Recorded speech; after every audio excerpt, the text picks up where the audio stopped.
তো আমরা ট্রেন থেকে নেমে গেছি। ট্রেন থেকে নেমে আমরা একটা সুমো বা কি একটা সে ট্যাক্সি নিয়েছিলাম। ট্যাক্সি নিয়ে আমি কিছু দূর এসে এখন আমার একটু পথ হাঁটতে হবে। হাঁটলে আমি আমার মামাবাড়ি পৌঁছে যাবো। তো এখন কোনো ভয় নেই, মাস্কটা আমি খুলতে পারি, নো প্রবলেম।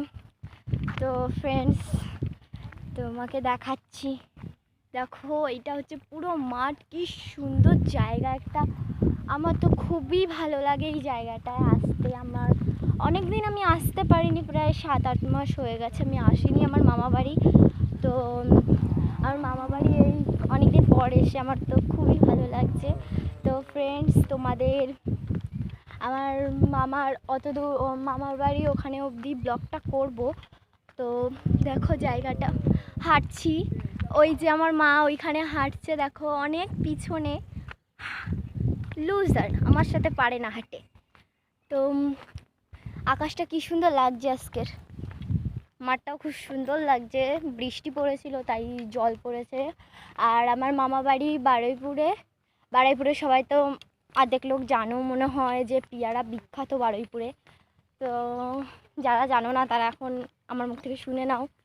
আর হচ্ছে চলো দেখাচ্ছি। আর আমার মামা বাড়ি আর একটা জিনিস পাওয়া যায়, তোমরা জানো কি জানো না সেটার নাম আমি জানি না, করম চা, ছোটো ছোটো হেভি টক হয়, খুব সুন্দর লাগে আমার খেতে।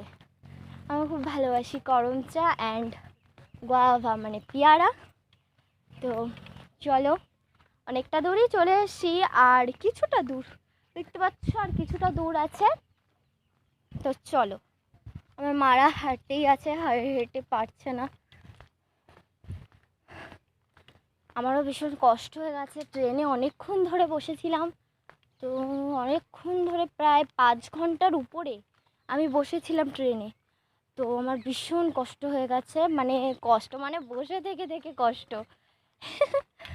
তো বসে থেকে থেকে কষ্ট, এখন একটু হাঁটা হচ্ছে, তোমার ভালো লাগছে। ওই দেখো শেষ মাথা আমার দেখাই যাচ্ছে।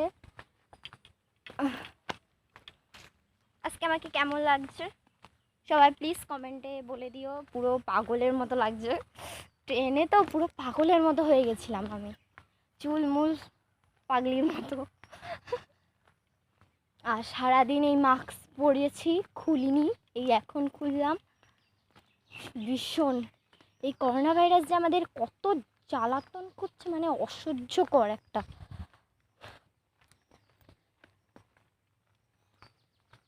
ওই যে আমার মামি। তো ফ্রেন্ডস, অনেকক্ষণ হলো, বাই।